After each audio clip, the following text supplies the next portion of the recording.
my my my fellow co-chair, Janet, is in the room somewhere. We And, changed officers, remember? Rebecca is now the other you co-chair. are I'm not on the here. board, but I'm not a You're on the co-chair. board. I'm sorry. So That's Rebecca, okay. I didn't remember. It's good. Just showing, thank you for the reminder. So anyway, and other board members are here. Ken Hoff is director of SBCAN is here. And this whole meeting was arranged with excellent imagination, I think, by Nadia, who was our SBCAN, we call her the events director, coordinator. And we have the plan is this, we have two housing projects that provide affordable housing on the public agenda. And both involve partnerships with, and this is rather, I think, exciting and innovative, between a developer and the County Housing Authority. And we have with us John Polanski of the County Housing Authority and Valerie Cantella, as well as, and the first project is what's the name of it? Valerie or John? What's the name of the project? The Bailard Workforce and Affordable Housing Project. Bailard. So why don't we just turn it over to Valerie, John, whoever else is speaking. They're interested in informing us about this project.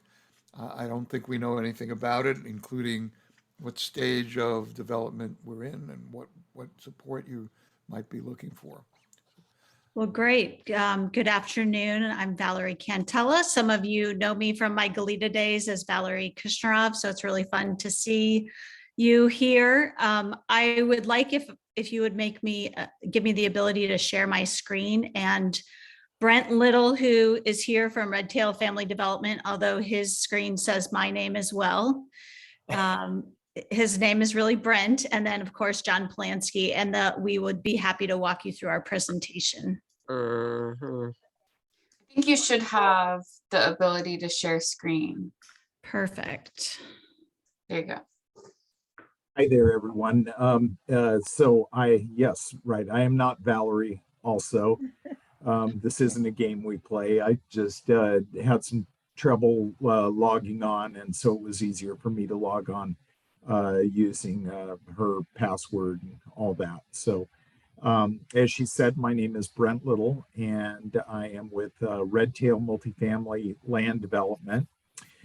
We have several other projects in the county as well. I think you're going to hear about another one of our projects coming up immediately after us that also the Housing Authority is involved in. And before we get into it, John, I'll let you do a little introduction on the Housing Authority and your involvement in this project. And Valerie, you can go to the next screen. The real Valerie can go to the next screen.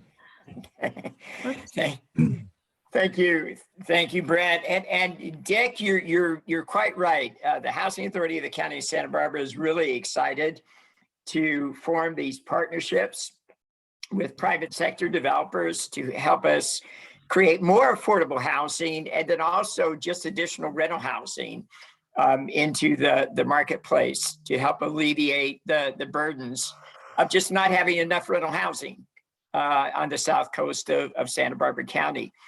So for those that don't know, I'm John Polanski, Director of Housing Development with the Housing Authority of the County of Santa Barbara. I have been around for 26 years come June, and we have a little bit over 1,450 total affordable housing units spread throughout the county. Now, our jurisdiction is everything in Santa Barbara County except for the city of Santa Barbara. The city of Santa Barbara has its own distinct housing authority. We work with the other 7 cities and the unincorporated county area. So this particular development is on a site that has been recently surplused by the Carpinteria Unified School District. They went through the surplus property. As I think many of you know, the state surplus property requirements are that it be offered for what's considered a use of public benefit, of which affordable housing is one. So we negotiated an option agreement, ultimately to go into a purchase and sale agreement with the Carpinteria Unified School District. This is approximately 7-acre property. It is in unincorporated county, but adjacent and immediately north of the city limits of the city of Carpinteria. So we began working with the county specifically, but also, incorporating, reaching out to the city of Carpinteria, and are proposing on the site, it's a total of 41 affordable housing units, rental housing units, and 128 market rate rental units on this 7-acre site. And for the discussion about the market rate rentals, I will turn it back to Brent or Valerie, number 2. Thank you. So we do have a workforce market rate component to the project, and I'll talk a little bit about that. But Valerie, can you go to the next slide, please? I just want to show everybody where the project is. So the location of the property is just at the current terminus of Bailard, north of the freeway. It's immediately adjoining an existing residential development. If you could go to the next slide, please. So this gives you an idea of what's around us. There's some high density residential just below the property. It was built in the 70s era. Bailard was originally intended to be pushed through and loop up with Casitas Pass. So the actual road right of way was originally sized to accommodate that sort of traffic. And all the utilities in Bailard are sized appropriately, as if the development was going to keep proceeding northerly.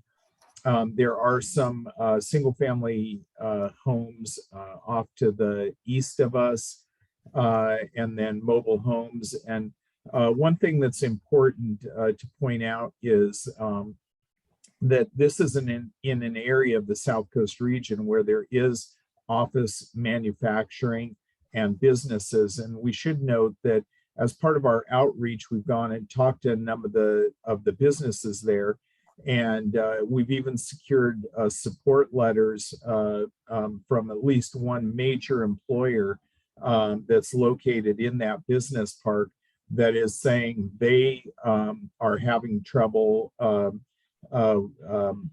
attracting new workers and maintaining workers. And their existing employment base is having to commute from greater distances because of the housing and affordability. And so they took the proactive step of actually sending us a letter saying we endorse this project because we need it for our workers. So if you can go to the next slide, please. So then looking a little closer at the site, you can see this is basically the property boundary of the site. The site is shaded. We're immediately adjacent not only to the residents below us, which are roughly 20 to the acre developments there. And our project is just above 24 to the acre. So we're compatible in that regard. And then there is a park that is to the right of us. Next slide, please. So this shows just an overlay of our current site plan and how it would fit onto the property. We have a number of different studies and some alternatives, and are more than willing to work with the city and community on this. But in the absence of their cooperation, this is what we're planning. So if you can go to the next slide. So as John mentioned, this is a public-private partnership. And as I also mentioned before, one of our goals in this is to connect our local workforce and nearby employers together so that there's housing opportunities for those people. We feel it's an ideal location because the utilities are sized there. This is a logical continuation of the higher density residential that's adjoining the property. And we think this is good planning because this is the type of thing that will not only provide housing, but take cars off the road. If you can go to the next slide, please. Let's see. Okay. Yeah, so then just again, some more project benefits that we're doing here. This is truly market rate housing. One of the things when we started meeting with the county and supervisors early, they said, look, this is got to be workforce housing. We don't need VRBOs. We don't need second homes. So we've designed the project in such a way that it's going to be appropriate for the community groups that are mentioned here. It's small families, couples, individuals. It's those size ranges that it's going to appeal. This is not a resort community. However, that being said, to make it commensurate with the South Coast region and to provide resort style, or to provide real good amenities for the residents, we've got this resort style amenity package. So if I could go to, no, let me go back. Yeah, there you go. Thank you. So the resort style amenities that we have a pool, a rec center, we have community gardens, dog parks, tot lots. One of the things that we have 2 outdoor kitchens. Low income. We have 2 outdoor kitchen facilities here, one that's going to be by the pool, and then another one out near the gardens where the residents can have community events out there. One other thing I want to note on here is we've included a significant setback from the agricultural use to our north. We've included a 100-foot setback from their use. So we think that's pretty significant relative to what you would see in other locales. We've also tried to orientate our buildings to provide view corridors. So that's why they're predominantly north-south oriented, so that the existing residents will still have some view shed opportunities. Let's see, why don't we go to the next one? John, I'm going to kick it back to you. Yes. And you can describe the affordable building and some of the important components that you folks are doing for your affordable design. Okay, thank you very much, Brent. And working with and partnering with a private sector developer gives us opportunities to provide affordable housing that we otherwise couldn't afford.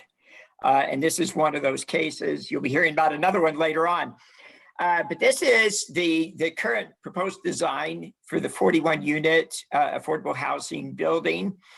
This will be serving low and very low and extremely low income folks, including people experiencing homelessness in the Carpinteria Valley, as well as homeless veterans and other many workers. We usually think about workforce housing as not being the affordable restricted housing, but most of the folks that we house in affordable housing are actually working at least one job. They're just, paid at the very low end of the scale. I know Dick mentioned about living wage, so we're really concerned about that. But in addition to providing housing, we provide a robust set of wraparound support services, particularly for the people experiencing homelessness and some of the other most vulnerable people within the community. There are folks experiencing homelessness that so identify with the Carpinteria Valley that they're waiting for something to be built. We experience the same thing in Isla Vista when we built Pescadero Lofts, people that turned down housing elsewhere because they so closely identify with the community. So you were really excited to provide this affordable housing, but then also it was important to us to partner with somebody that was not going to build luxury condos for second and third homes from people outside of Santa Barbara County. We wanted rental housing to be the market rate component as well, because we just don't have enough of that. So anyway, I will turn it back over to you, Brent. Sure. I'll just add a couple just real quick comments and then open it up for any questions you folks might have. John kind of alluded to the parcel history. It was part of the Surplus Land Act. Originally the city of Carpinteria actually reached out to the Housing Authority and wanted to see something happen there. The problem was they wanted a lot less units out on the property, and as you could get an idea from looking at the size of the building, it's a pretty substantial enterprise that they're about to embark upon, and it's costly. And you need to have some of the market rate housing essentially subsidize that, because if not for the market rate housing, this is a project that wouldn't that the housing authority couldn't afford to do. So the concept that some in the city have floated of, well, why don't you just do the affordable and not do the market rate, that lacks a background in the understanding of the financial viability of the project. So I think that's about it that I have. There's certainly more I could go on and talk about, but Valerie, is this a good jumping off point, do you think, or should? Yes, let me okay. stop sharing and then questions can be asked. Okay, What perfect. we usually do to save time and so forth is for people to put their questions in the chat space, and we'll try to monitor them and give you the questions, because we do have a full program today. We don't. But I'll kick off by, first of all, what is the approval process that you're going through that you may or may not be looking for public support for? Yes, Yeah. Dick, so we have submitted an entitlement application to the County of Santa Barbara. As I mentioned, it's unincorporated county area. So there is an entitlement application in with County Planning and Development. We know that we want to do, actually, quite frankly, a full EIR, not try to do a mitigated negative declaration, an MND. But we're trying to get kind of off the starting gate to get the sign off from County Public Works and Planning and Development, so that we can initiate the EIR process and also the general plan amendment, because this does require a general plan amendment. It's zoned estate residential currently. It's been on the books for a school site for about 10 years, or probably even more than that. But we do need to change it to a higher density residential zoning, which requires that general plan amendment, a rezone,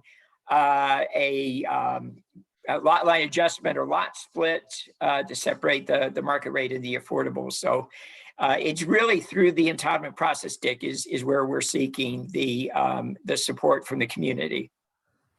So what is the kind of support that would be helpful at this stage? People from not in Carpinteria, because most of us are probably not. Yeah, I think because this is a South Coast wide issue, and we are unincorporated county, I think that, certainly emails to Das Williams, the first district supervisor, is very supportive. It would be great for him to hear from supporters, emails and letters. Dick, I'll make sure that you and Nadia know of upcoming public meetings in case people would like to make public comment. That's always really effective and appreciated. But it really is kind of countering. We do have opposition that has already been created, which we're going to need to overcome in order to provide the housing. I'm going to Right. call on Rebecca August because she has a pretty complicated question. Okay.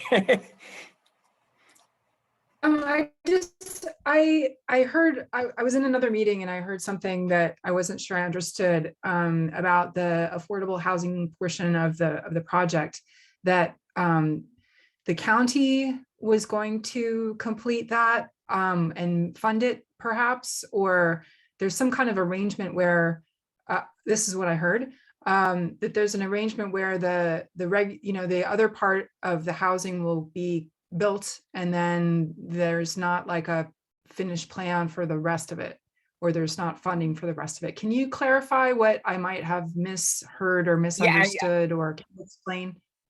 Thank you, Rebecca. I'm not certain where that is coming from. The submittal is actually, because this is a partnership between us and the private sector developer. Both portions, the entire site, as you've seen it now, is what is in for the entitlements. It's not being done separately.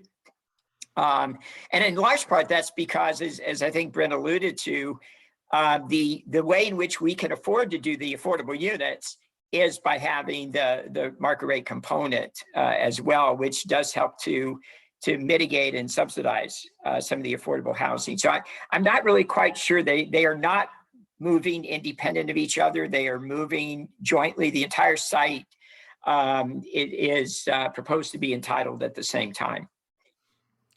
And this is the approvals from the county board ultimately. Is that That is correct. Okay. Ultimately, it will be the County Board of Supervisors. It will, right now, we have had one Southern Board of Architecture Review, one SBAR meeting. Ultimately, it will go to the County Planning Commission, but it will end up with the County Board of Supervisors because of the general plan amendment, and then ultimately because of the rezone and the lot line adjustment. Yes, you are correct, Dick. All right, so Harold Hill asking, explain the deed restrictions a bit. How does that going to work?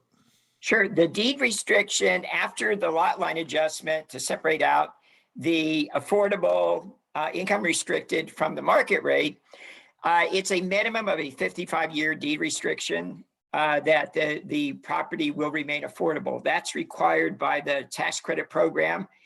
As those of you that know us at the Housing Authority know, we have 81 years of existence, and we only do affordable housing. We only do income, low, very low, and extremely low income housing. So our idea is to keep it affordable in perpetuity, but legally it's a minimum of a 55-year restriction on the property to keep it affordable. Uh-huh. And what is the nature of the opposition that you're seeing? Well, most of it, and Brenda alluded to it again from the city, they don't like the fact that the density is similar to what exists just south of us. They want something that's, basically they asked us to cut it in half and start the negotiations from there, which would make it unaffordable for us to do the affordable units. So it really is the level of density. And then, as you'll notice from the shot, there is agricultural, now mostly cannabis, uses immediately to our north, a little bit to the northwest and northeast. And so there are some concerns that some people have expressed about the compatibility of housing and agriculture. But I've asked people to look at our Los Alamos development, 39 units that we did up in Los Alamos, surrounded by vineyards and other agricultural uses. And we've been very, compatible. We have lived as good neighbors with each other. In fact, many of our residents there at Creekside Village in Los Alamos work on the adjacent vineyards and agricultural sites. So those are the two primary seem to be surrounding density and the fact that there's agriculture immediately to our north, northeast, and northwest. Yeah, if I could just add to that real quick too. I think that's a good background, John. I think that it principally comes from the opponent groups come from primarily the city of Carpinteria, the city themselves, because they are trying to exert some corporate control over the property, even though it's outside their boundary. And so that would be one. The city's unaccustomed to permitting a project of this size. And so I think that just gives them a lot of angst. So it would be the city. And then secondarily, I think there's, for lack of a better description, there's some NIMBYism. Some of the people are, in the single family houses in that area there, and they just don't want to drive by a new project. So I'm just summing up some of the other questions that I see. How do we prevent the kind of housing that this is from being turned into something other than what we intend? In other words, you don't want it to be second home. You don't want it to. Right. Is that how? And is there a way for someone to somehow rent at below market and then sublease it to at a make money out of it? That seems to be one of the questions. Well, I can speak on the affordable side. That's an absolute no. That is not permitted. In fact, it would be a lease violation to have unauthorized household members not on the lease there. So we have our own resident manager who live on site. We do our maintenance in-house, our property management in-house. And so we would learn if that were the case. On the market rate side, it really, it's the conditions of approval. They have a property management arm, our partners on the private sector side. So they also keep everything closely held and know what's going on within the community. And this is the primary reason why we wanted it, insisted that it be rental and not ownership. Because ownership clearly would be second and third homes. I mean, that's just the history of, you just need to look at what was recently built in the city of Carpinteria to know that would be the case. Having the rental component, it's much less likely to have that happen. And what we've heard from businesses in the area is they have more than enough workers who are commuting very long distances and clogging up the 101 to accommodate the rental housing. And our partners, their property management arm, reach out and establish relationships with local employers first. So that is not likely to happen even on the market rate side, Dick. Right. And if I could just add to that, what John said is accurate. We do have our own property management group that's controlled by us. The owners of the company are Santa Barbara residents. We have, the company has roughly 35,000 apartment units. We do not have any high-end apartment units. It's predominantly market rate workforce housing. So it isn't what we do. But we do, our property management team does reach out and first contact area businesses to give them a preferential treatment. And frankly, it's good business. That's the pool of people that we want. So why not go to them? So I hope that answers your question. So it's not like you can legally make those rules, or it's the practice of the property management that we have to rely on. I'm not criticizing this. I'm just wondering how this can work. Yeah, well, so similar to the housing authority, subleasing isn't permitted either. Either you're on the lease and you qualified for the lease, or you're not. And so somebody can't lease up a unit and then sign a sublease with somebody else. That's not permitted. VRBOs are not permitted.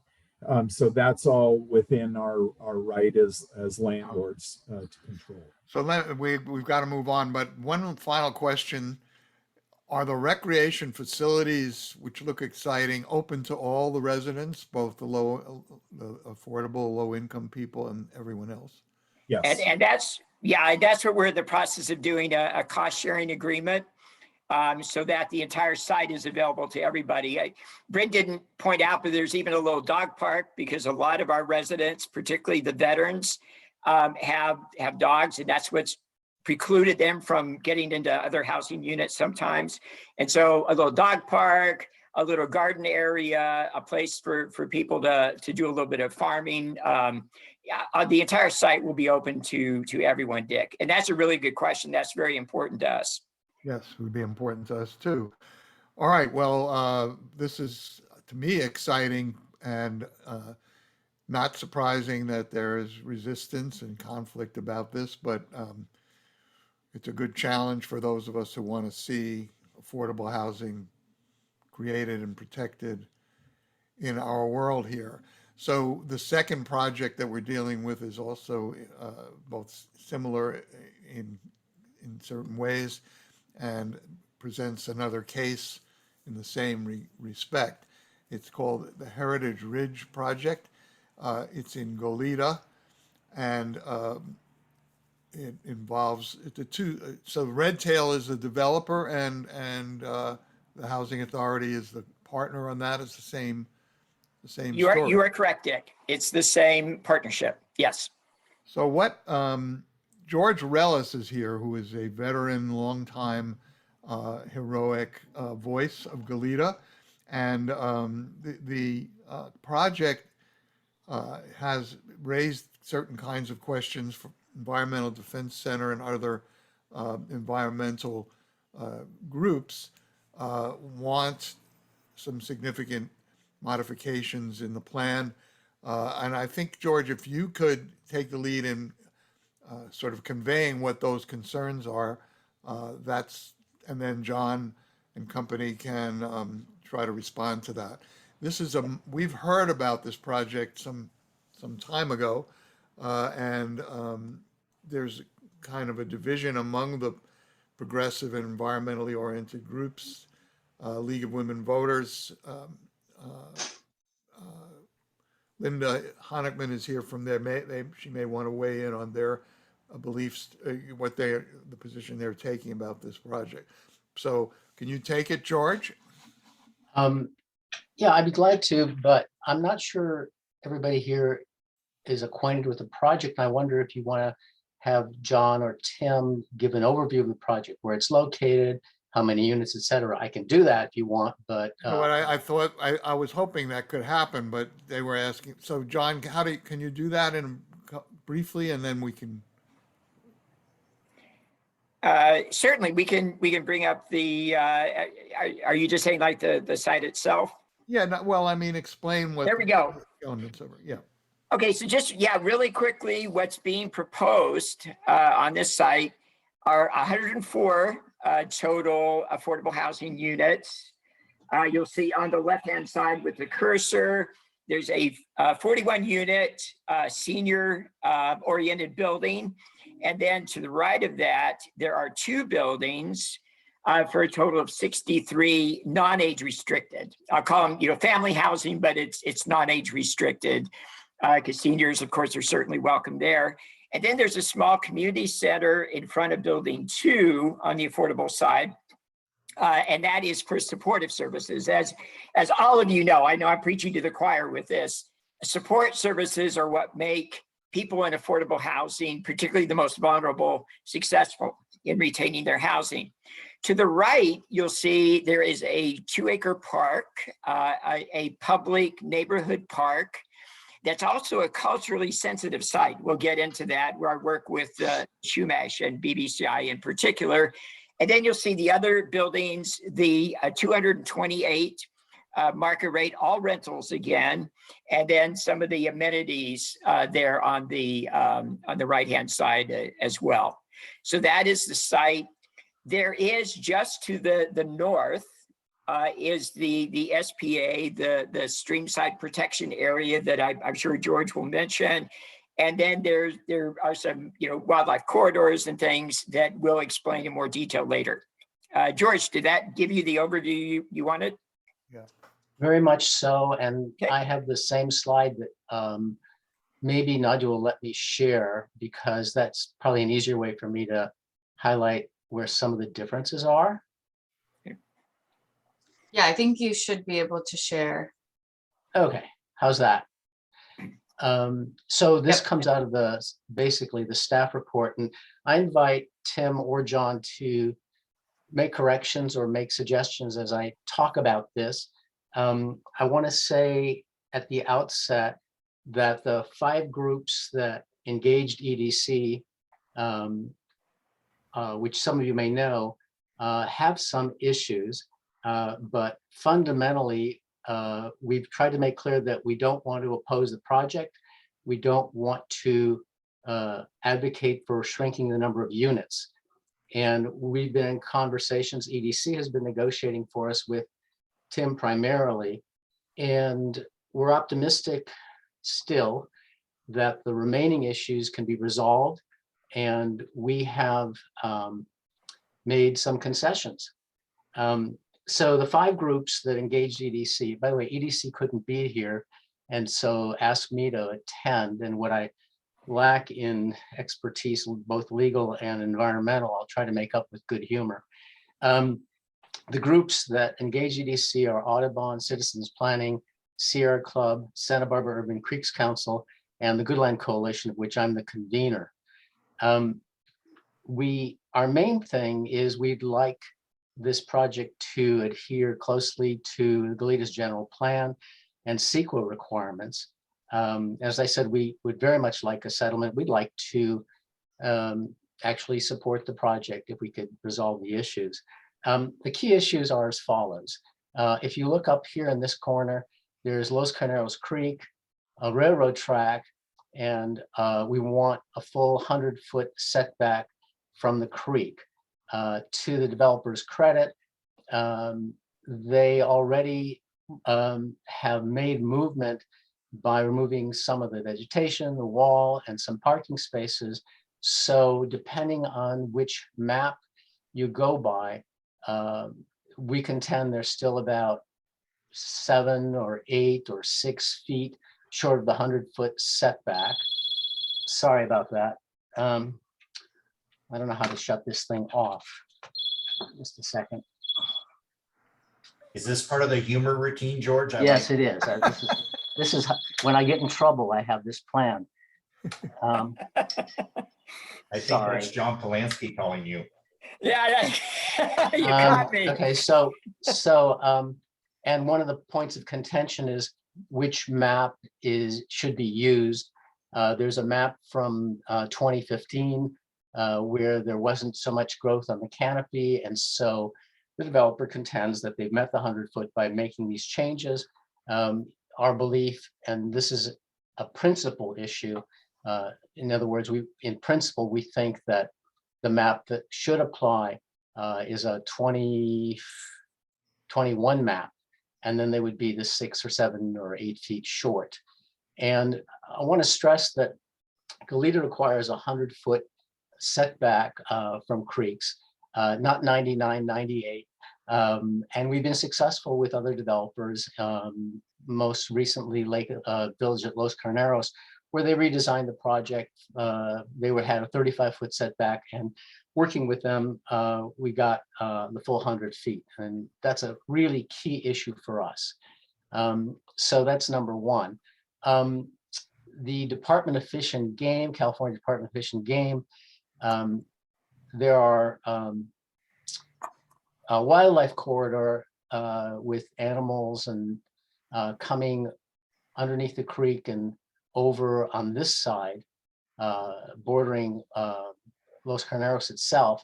And the Department of Fish and Game says you should have a 400-foot corridor, which if we did that, that would destroy the whole project. 400 feet would really, so what we have suggested that we could agree to is a 25-foot corridor. And I think that in working with the developer, I think we've achieved some agreement on that.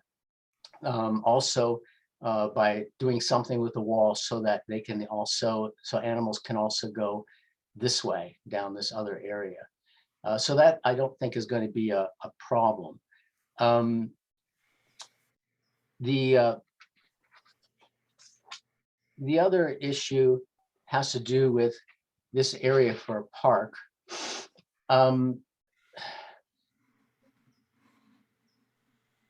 Well, I'm just going to stick with I'm going to stick with the issues that we're most concerned about.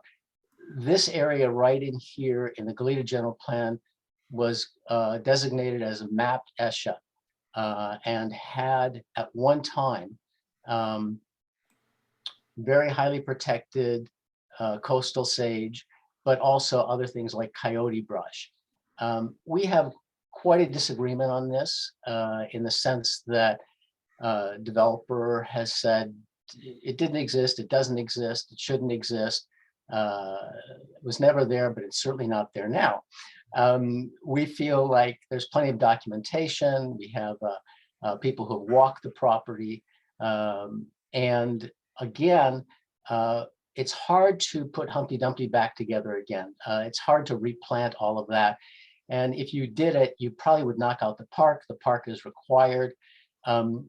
We think we're close with a developer that has been open to replanting. Maybe not the required 2-to-1, but doing the right kinds of plantings.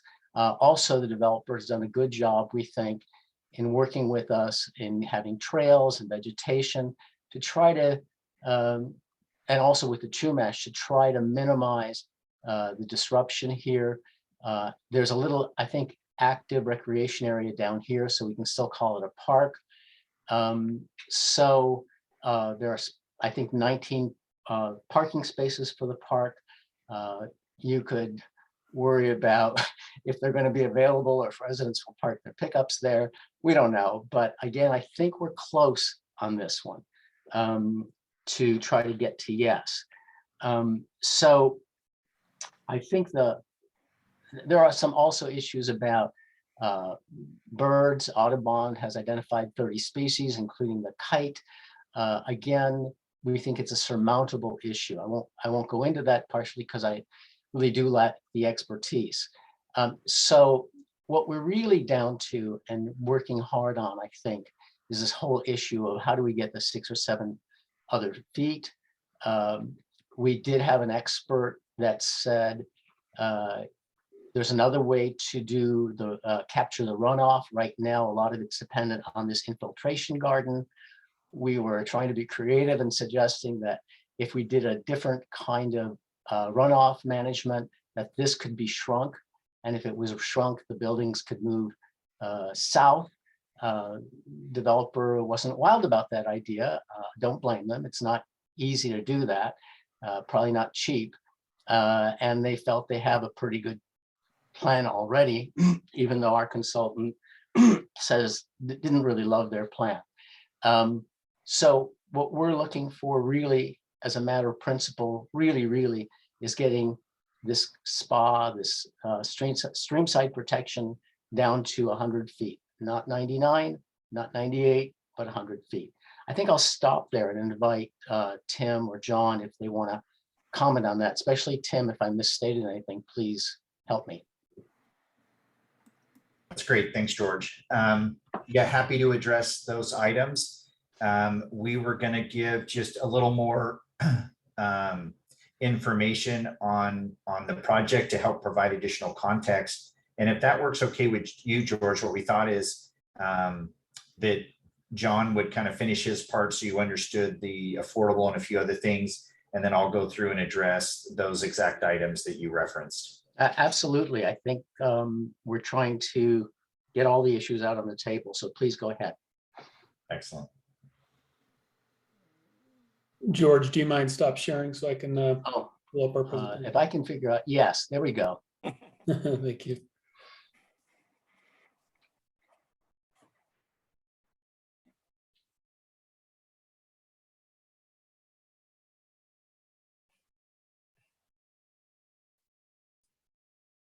John, you good? Okay, yes, yeah, I think we've got this down after 2 years. Anyway, again, for those of you who joined us late, John Polanski, Director of Housing Development with the Housing Authority of the County of Santa Barbara. For those of you who have been here from the beginning, I apologize for speaking again, but this is again another exciting private-public combination to provide affordable housing development. This one in the city of Goleta. So Heritage Ridge, as I had mentioned earlier, it's 104 total units of affordable housing that's proposed, 228 units of market rate. Next slide, please. As you can see here, we're talking about there were some significant changes that have been made, and I know we'll be focusing on the environmental changes later, but even in the architectural design in response to DRB comments and neighbor comments. Next slide, please. You can see at the bottom is the craftsman style design that we think, and our partners agree, provides a better, a softer, a more welcoming appearance than what was originally proposed, which is there at the top. If you can see the difference between the craftsman style and a more, I don't even know what the correct, not being an architect, I don't know what the correct term is. I just know what I like, and I like the craftsman style there at the bottom better.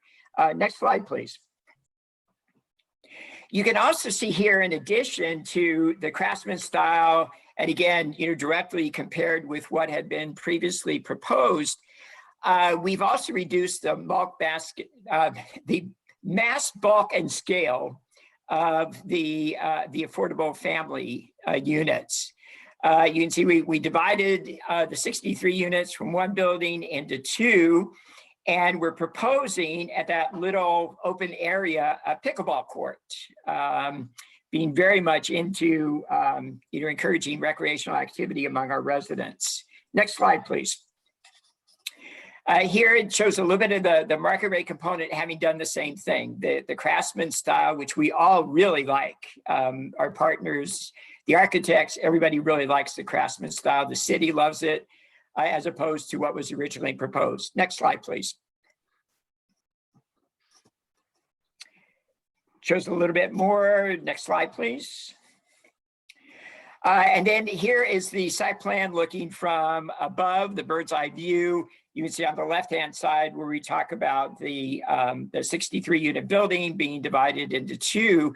The other thing that we'll be looking at is, in addition to just the craftsman style design being more appealing to us and to the city and the DRB, is the fact that we made some buildings 2 stories where the views of the mountains, particularly from Los Caneros and from other areas, were a potential issue.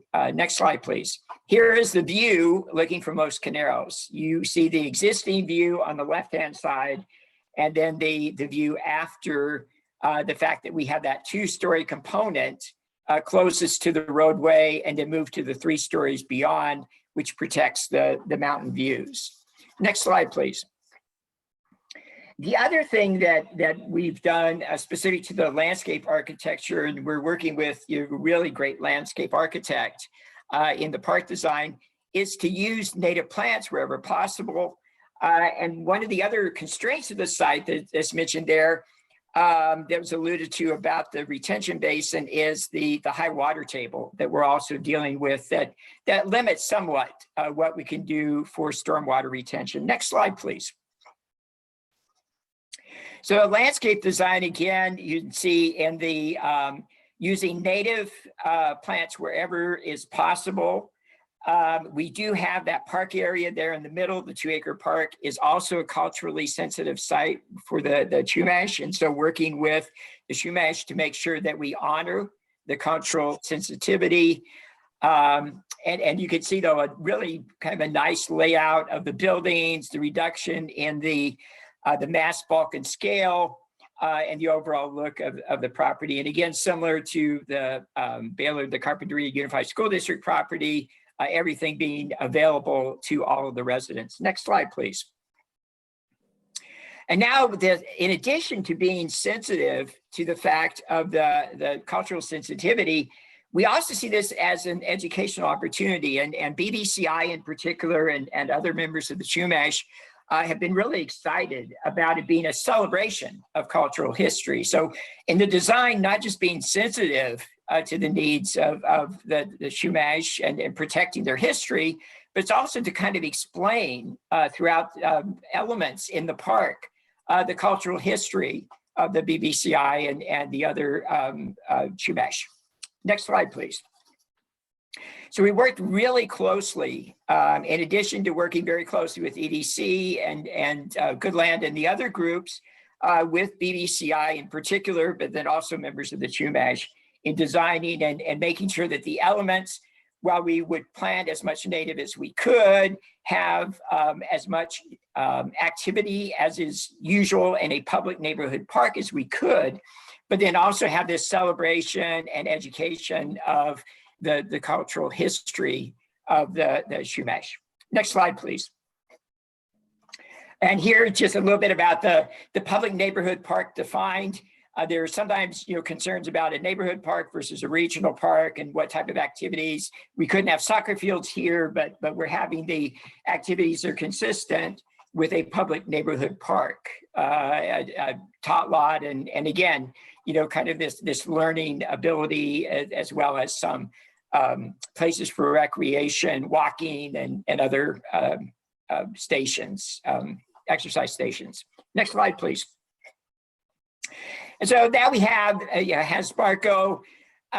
This original development, in addition to changing the style of the Craftsman, did not have affordable housing initially when it was proposed.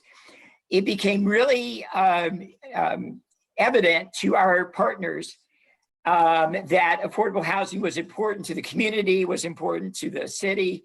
We were already working with them, so we knew each other.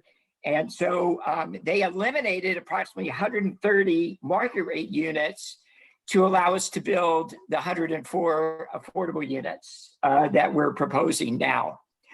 And the reason for the decision was really, community oriented. And plus we had really established this close partnership, this public-private partnership that really works. And we see as something that we really need to focus on for the future to be able to maximize affordable housing development.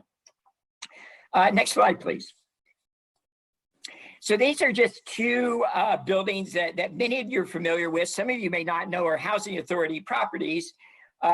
Positano, which is on Turnpike across from San Marcos High School, between the 101, south of the 101, between there and Hollister. And then Pescadero Lofts, I mentioned briefly before, in Isla Vista, 33 units built on a site of a former fraternity with a sorority right behind us. But that's 33 units housing people formerly experiencing homelessness in the community of Isla Vista. We have many students and their parents coming in thinking that's student housing that they can attain. Positano, we usually find people that want to purchase a condo. Next slide, please. So the anticipated levels of affordability in the 104 units that we're talking about, we're estimating about 34 units at low, which is 80% of area median and below, and about 70 of the units, or about twice as many at very low, which is 50% of area median and below. And you'll see a little bit of a breakdown there. We will have an on-site resident manager, a housing authority employee, one person in the senior building, one person overseeing the 63 non-age restricted units. We're already working with Cottage Hospital on trying to identify people that are experiencing homelessness and also have medical needs. Working with the County Behavioral Wellness Department to identify people who are experiencing homelessness, have some mental health challenges, working with the veteran community. We're really excited about the possibilities, particularly with the point in time count having just occurred. Many of you know, and again, I know I'm speaking to the choir here about this, the need for affordable housing within the city of Goleta and the immediate surrounding area. Next slide, please. Here are the RHNA numbers. Right now, we're looking at 1,006 units just for the city of Goleta in the low and very low. Our 104 units would provide approximately 10% of what the state has identified in the latest RENA calculation for the city of Goleta. So we're really excited about being able to provide as many as 104 affordable units, again, replacing about 130 originally proposed market rate units. A little bit about the Housing Authority. We've been around for 81 years, formed in 1941 by the Board of Supervisors. We own and manage a little bit over 1,400 affordable housing units throughout the county, except for the city of Santa Barbara, which has its own housing authority. We administer a little bit over 4,200 vouchers, and we serve over 5,700 Santa Barbara County households. Next slide, please. And now we go into some of the challenges and resolutions. Tim, our partner, who interacted with George a little bit earlier, will be going into a little bit more specifics and detail on the environmental concerns that we have been working with EDC and Goodland and other groups to address over the past year. But we also needed to be concerned about BBCI and the Chumash, the cultural sensitivity of that site. We need to be able to afford to do the affordable housing, which again is why, similar to Carpinteria, we can't afford to lose the market rate housing. And quite frankly, employers in the area don't want us to lose the market rate housing, rental housing, because of the need. Next slide, please. And so this is just an overall slide, some of the constraints I mentioned. Yes. Hey, John. So this is where we're transitioning over to me. Yes. Yes. And now Tim, our partner, will transition to the environmental and the site constraints. Take it away, Tim. Thanks, John. If you could go back one slide, that'd be great. John's trying to steal all my thunder. Yeah, sorry about that. Once I get going, I will mute now. Thanks, John. So I'm Tim Kim. I'm owner of TK Consulting and project manager for Heritage Ridge. Jaron and I work together with John managing this project. Like George, I am also not a biologist, and I don't have George's sense of humor, so you may be in for some trouble here. I'll try not to bore you to death. So we're very excited to be part of this project, and we feel like it's a great, well-balanced project, and I think you'll kind of see some of the work we've done to balance it out. John did a great job introducing the project, so I'll try not to duplicate on the items too much that he's talked about. But I want to mention, our company as a goal, and you maybe saw it a little bit with the Carpinteria project, but we're always trying to make it easy on the city, on the community, and on organizations like yours to support the project by providing a project that's consistent with city goals, policies, zoning, development standards. But also one that's sensitive to the environmental resources and the needs of the community.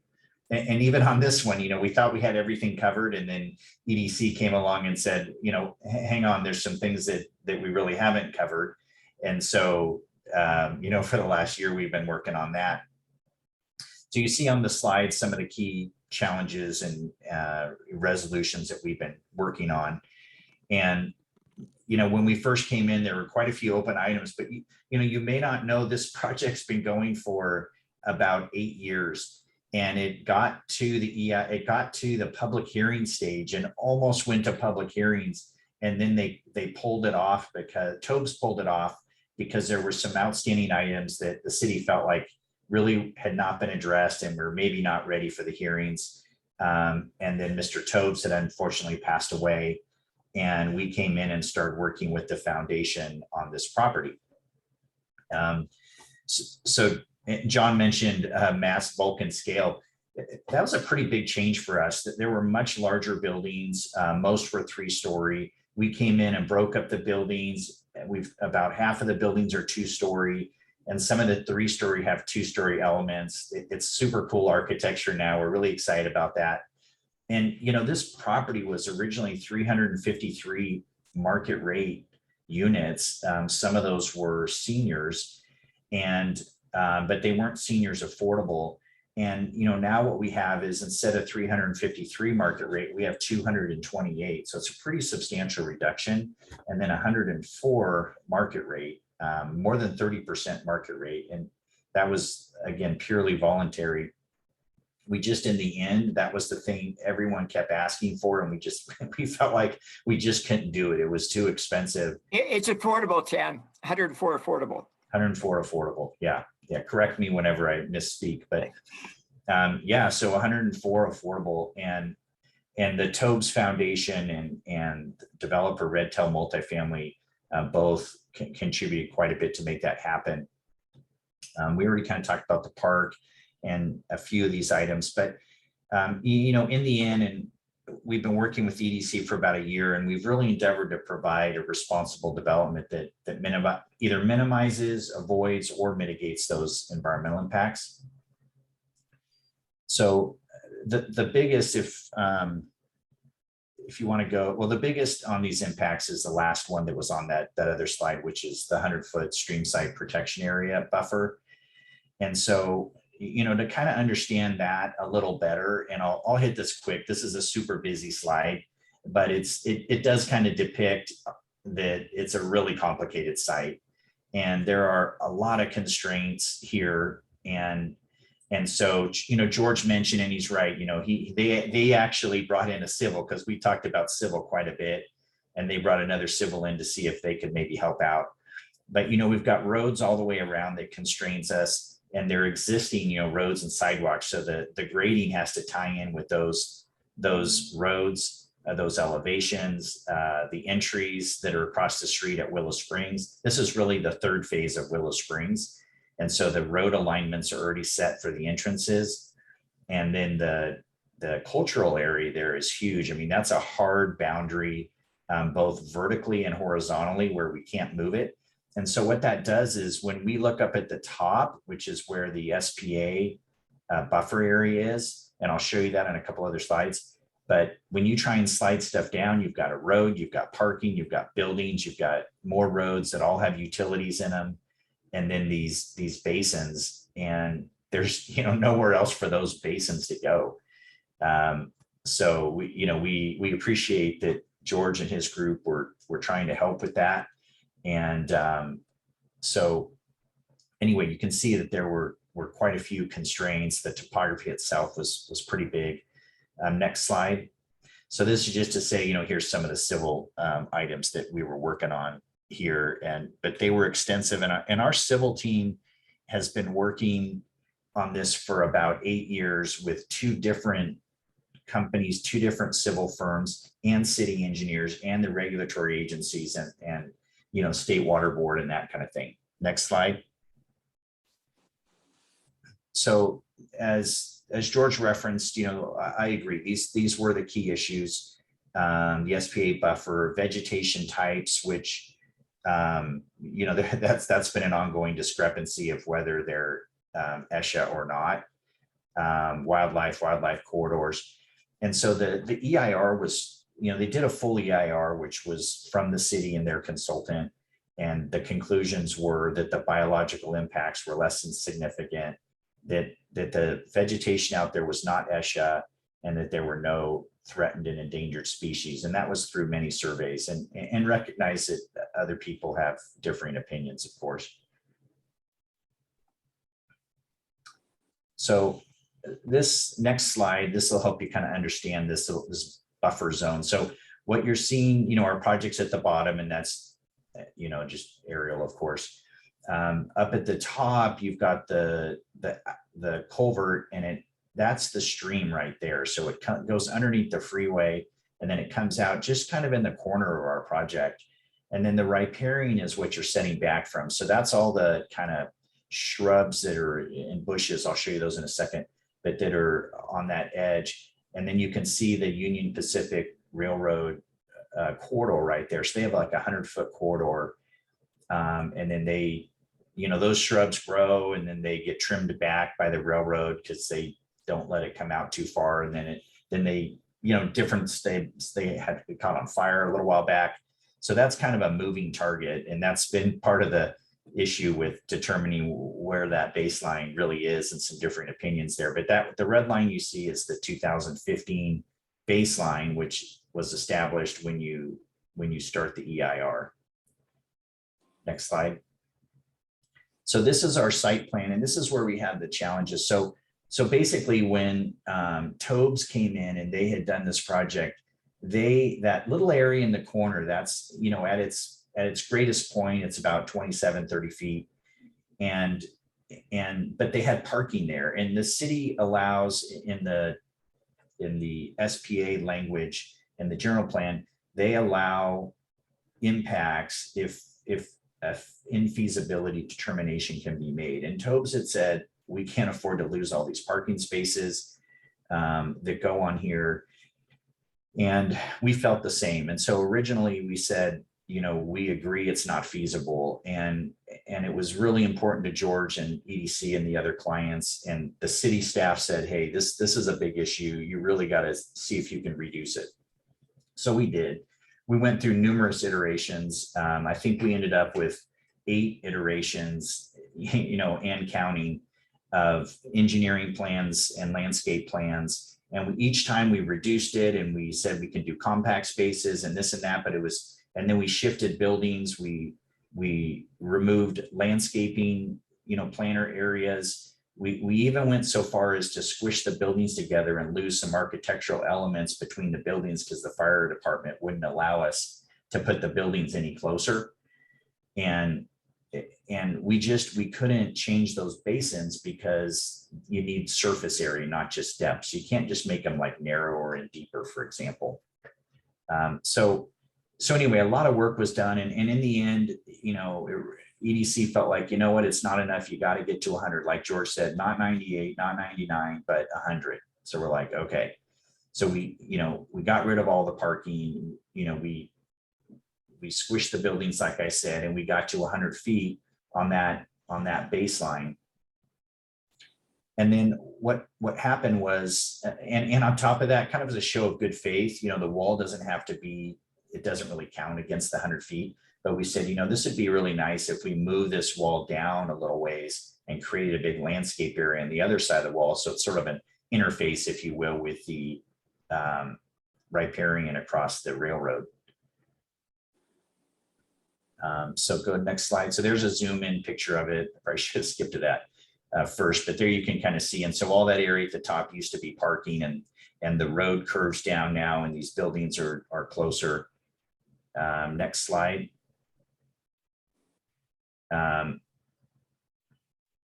So this is just to give you a picture. There's a slope here, and that's the edge. So now you're looking from the railroad toward our property, and that's all a big stockpile. So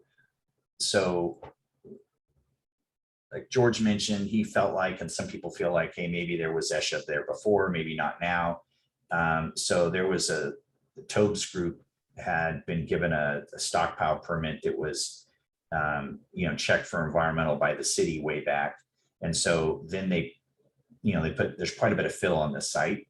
And that's why when you saw the picture of the view corridor, you know, there really was no difference on that view corridor. And that's because we're removing dirt at both ends of the property and then putting the buildings in their place. So you don't have much of a bump up in elevation. But here's that area right there. Next slide. And then here's the other side. So along the left, that's the riparian we're talking about. And that's what grows, it gets trimmed back. And then another important thing was, hey, do we really impact that stream? And that comes down to hydrological impacts. Is there a connection? Is there water flowing underneath? And because of this railroad and the other hydraulic analysis that was done, the hydrology work, you know, we know that isn't a connection. But again, to one of George's point, it's more a matter of precedent to keep the 100 feet. And so we understand that. Next slide. So here's just a more of kind of a plan view. And all those lines, there's been a lot of different riparian lines mapped over the years. And so they grow and they get trimmed back or burn or whatever. So it's kind of a moving target. But when you determine baseline, it's per CEQA, it's based on when the EIR started, which was back in 2015, or at the discretion of the city. And so the city and that baseline was established back in 2015. So we kind of thought, hey, we got there. We've met the SPA. Everybody's going to be really happy. But because there was a later survey done to see where the riparian is now, EDC felt like, hey, we should meet that newer, it's grown some, we should meet that line. And so it kind of put us in a little bit of a tailspin, quite frankly, because we thought we were there. And technically, everybody's kind of standing behind the 2015, city and their EIR consultant is standing behind the 2015 baseline. We've determined the only way we can get another 7 feet, doesn't sound like much, but when we've squeezed everything so tight, it is. We've decided the only way we can do that is to shrink the buildings. And we've already shrunk them a ton. A lot of those units are actually not only less units, but they're 1-bedroom units.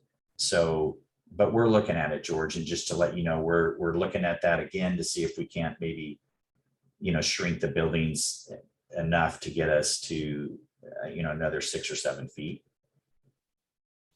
Next slide. So I'm almost done.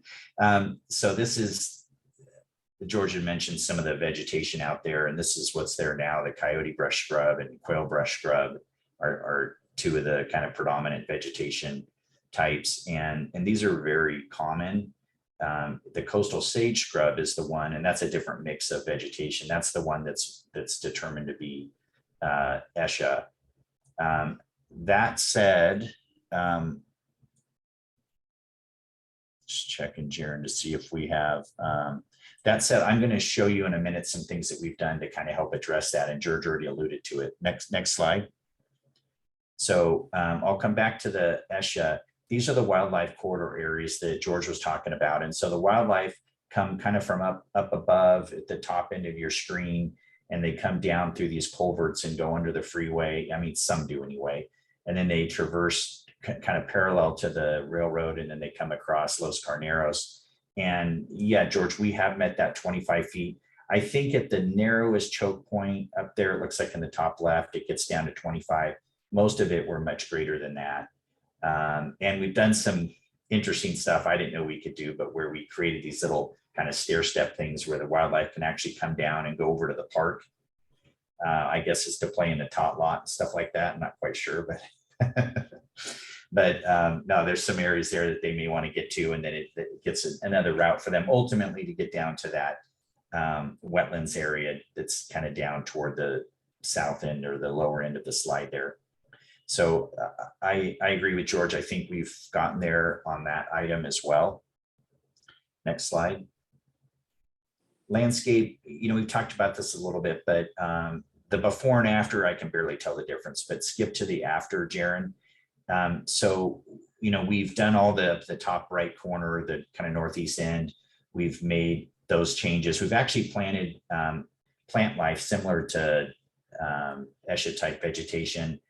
And we've done a mix. A lot of the planting we've changed per the request to accommodate EDC with a lot of more native plantings. Basically, we still need some of the ornamental stuff, but we've got drought tolerant and all that. And I can answer more questions in Q&A if you want. Next slide. So there's a little zoom in of that one area, and you can see we don't have any parking on the north end anymore. Next slide. This is overall, again, working hard to accommodate and work together with EDC. You can see we made a lot of changes, and I've already addressed most of them, but this is kind of gives you an idea of the volume of those changes. And hey, Jaron, skip back well, no, you actually can stay there. So the landscape, the last thing that I was started to mention earlier is a lot of the work we did although we don't agree it's ESHA, we are happy to accommodate with ESHA type planting, which we've done all through the site, a pretty significant amount.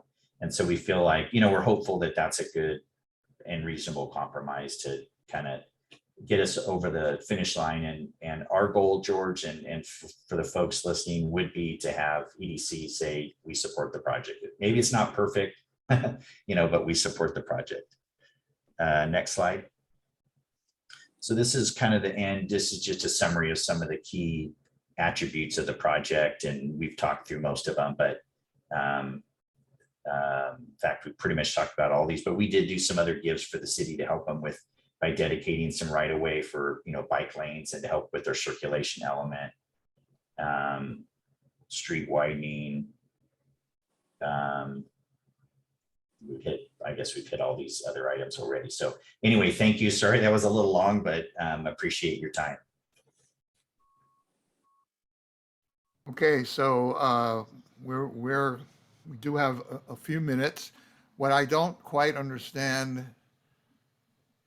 maybe others don't either, is that 7-foot disagreement seems to be the big sticking point at this point, and I'm not sure how we envision that being resolved.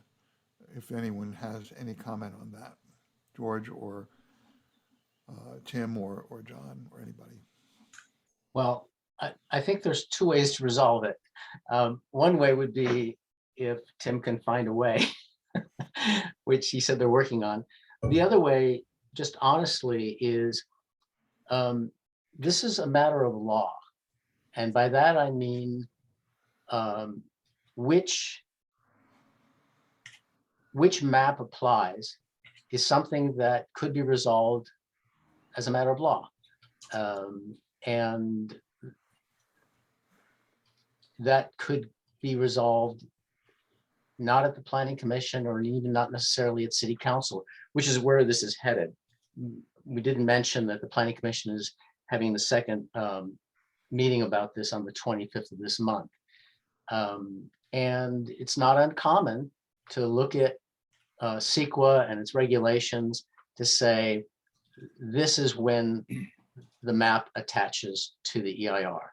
And therefore, and Tim's lawyers have said that it's the earlier map, and I think the city has gone along with that, presumably their lawyers. But EDC also has lawyers, and this is an area of their expertise. So it is, in a way, a principle we want to establish about when the map, when the map applies, which map applies. And as Tim suggested, it's really important because where you're dealing with the creek, for example, you're not just dealing with the borders of the creek, which themselves erode and meander and change, but in this case, we're dealing with the canopy. And so as a matter of law, it's important to say which map applies when you start an EIR. And so this is something that could just get resolved that way. Of course, it'd be swell in some respects to know that, but it'll also be swell not to ever get to that question and just resolve this with a settlement and let somebody else fight that fight another day. Yeah, and I agree with you, George. Those are the two ways. And if we can get your support, I know that on the project as a whole, with the work that we've done, we are willing to shrink our buildings even further to do that extra 7 feet. Yeah, and I want to, for the group here, but just want you to know that I haven't been involved in the negotiations. We had some meetings with Tim, but the negotiators are EDC. And similarly, Tim and his lawyers are the negotiators on the other side. And so I love hearing that, Tim, because as I indicated, these environmental groups, I think, will take the counsel of the EDC, and EDC has indicated in some places in writing, I know they wrote something to Ms. Osharenko that basically said, look, these are the compromises we're willing to make, and these are the ones that we're stuck on. And so I think we're close. It would be really, really nice, even on the 25th, to go in hand and say, it's a deal. And I think if 5 environmental groups blessed this, I think it would sail through. There will be some people who don't want anything, anywhere, anytime. And everybody knows that this intersection will be traffic challenged because of because Willow Springs is there, and across the street is Villages Los Carneros. But that's inevitable, and it passes, the traffic test has passed muster as far as I can tell. And by the way, early on, Tim doesn't know this, but early on, I checked to see if they had enough water because the water was given to Willow Springs 1, 2, and 3. And because they did such a good job on 1 and 2 in conserving water, there's enough water for this project. So I'm going to ask Linda, do you want to comment? Because I know the league, you have, and the others in the league have been trying to adjudicate in your own minds among these ideas, and you reached some kind of attitude on this. You want to express that? Sure, yeah, it's never comfortable when you have to go against or not completely on the same side as an organization like EDC that has such a great reputation. I think I'm the chair of the housing committee, so that's our focus as a starting point. We have a lot of housing positions, but the priorities that we decided for the last 12 months were prioritizing local residents and local workers getting housing, and also supporting significant increase in the low and moderate income households being able to get housing. So, and the Heritage Ridge has been on my radar for a while, just looking at what could possibly be affordable housing sites in the Goleta area. So we are also, and of course, there are also environmental protection positions that the league has. The fourth thing that we need to look at, we're supposed to be viewing everything through a DEI lens: diversity, equity, and inclusion. And in this particular case, this was I learned a lot because I didn't really think about the fact that some people are able to hire environmental experts and get some, more legal firepower on their side to make their case.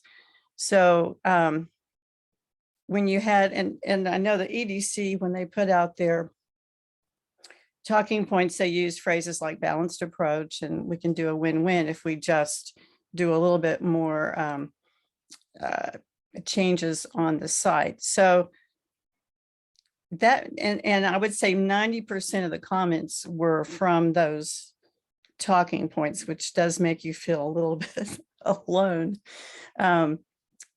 But the issue is who is representing the renters that aren't even here. Maybe they would have been here a couple of years ago if that project had already been completed. So at some point, I think you could argue that a balanced approach would be really seriously trying to get these affordable housing projects completed. And I think that even delays, there have been 8 revisions over 8 years. So at some point, the delays start costing money as well as, and preventing the people who really need the housing from getting it. So that was why we felt like we needed to support John Polanski's request, which is where this started. That's, we didn't realize that there were going to be these other issues. And I would say also, when we looked at this about a year ago, and after speaking to Mary Chang just a few weeks ago, we were told that the negative impacts that the EIRs referred to did have mitigations. So we felt like we were on fairly solid ground there. So you've decided to endorse the project, yeah. Well, and we haven't talked about it since we wrote the one letter for the first planning commission, but I think the concerns that we had at that time are still there. So I'd like to maybe address this, a question to George Rellis, my good friend. Is the problem of the maps and the 7 feet because there's a concern about actual harm from this project to important values, or is this about a precedent that the fear that giving way on this matter will damage the overall policy about the 100-foot setback and protection of fundamental CEQA type values. In other words, what are we talking about protecting here? Precedent or actual nature? Yeah, I think that's a fair question. The 100-foot minimum is the minimum protection we want for our creeks. And the reason is that human activity next to a creek, particularly where there's wildlife, can compromise the creek, has compromised creeks in Goleta and other places. Human activity isn't just what water may or may not go under a railroad track or over a railroad track. Human activity involves noise, it involves light. There are wildlife that do go into that setback. And so you want to minimize human activity to at least 100 feet. This is what I'm told consistently. So it's substantive. The fact that there's a track there doesn't matter. The point is you want to have enough setback that other natural processes can occur. Now, you can argue any time of day that why not 50 feet? Why not 150 feet? The city of Goleta has, as recently as about a year and a half ago, when we redid our zoning ordinance, said, people came out and said, we want 100 feet. That's it. Now, there are exceptions when a project might be infeasible, but we haven't gone to that yet. The burden would be on the developer to say why it's infeasible to do 100 feet. But there are potential exceptions, but it is substantive, Dick. And it also, because we've had these fights before, turned into also an important precedent. And right now, the city of Goleta is working with the Coastal Commission to take our 100-foot setback and the infeasibility and toughen it to really raise the bar and say, you want to plead infeasibility, the burden is on the developer to do so. And they're going to toughen it. So it's a resolve that we want that minimum 100 feet. I'd like 200 feet, but we're trying to be reasonable. And as someone once said, when does the minimum become the maximum? We can't have that. So we want to stick to the minimum 100 feet for good, substantive, solid environmental reasons. And the question that I want to ask, and I'm sure others, is is there a circumstance in which the possibility of having housing rights for people who need them can't be fulfilled because of these kind of disputes? And it isn't just because of the restriction, but the costs are increasing for this project. And will it be affordable possibility? Those are the concerns. I'm not going to adjudicate this now, and we're actually at 1:30 and we need to stop. But the part of our substantive concern from SBCAN point of view is the board of SBCAN needs to make a decision about where we stand with respect to supporting this project. I have to express my profound appreciation to John Polanski and the Housing Authority for these very creative efforts in a society which does not make it possible to routinely provide housing as a right for people. You guys have been creative achievers in this regard to the best of your ability, and to the Red Tail and the Tobes people for trying, I think, with great sincerity to meet the community demands. Naja's asking, share your contact information, all you presenters, on the chat, I guess you're saying, so that people have more questions can be addressed to you. Let's call this session Democracy in Action. And it's a mess, but maybe a great result will happen. Any final word, John? Because you're Dick, I really appreciate it, and I really appreciate your thoughtful comments. I wanted to share some really good news that just happened a couple days ago. Many of you know that in the city of Goleta, we've been looking at the Super 8 and converting the Super 8 to permanent supportive housing, along with maybe some bridge housing and support services. We were just awarded $19 million, just under $19 million from the state of California under Home Key second round to convert the Super 8 into permanent supportive housing with a real focus on transition age youth and people experiencing homelessness in the city of Goleta and the surrounding areas. We're really excited about that. The state released the official information yesterday. We were sworn to secrecy prior to that. And today there'll be something coming out from the city of Goleta as well. But just kind of ending on that bit of good news, Dick. Well, it's a good way to end, and it's also a reminder of something that I would like to reinforce, which is the notion, the narrative that nothing can be done about homelessness and that nothing is being done is very wrong. We've got to really acknowledge and understand the amount of investment that is beginning to flow because of the need and because of the demand and the consequences. And I just repeat that the people like in the Housing Authority and other agent efforts are, to my mind, pretty heroic, creative and heroic in this time. So on that high note, thank you all for being here. And we will convey to you what SBCAN's own view is on this matter, I hope, and maybe report back to you as time goes forward. And thank you all for the good work you do. I'm going to arbitrarily leave. There happens to be a town meeting of the Faculty Senate at UCSB at 2:00 on housing issues, including Munger. It's an important meeting. I need to be there.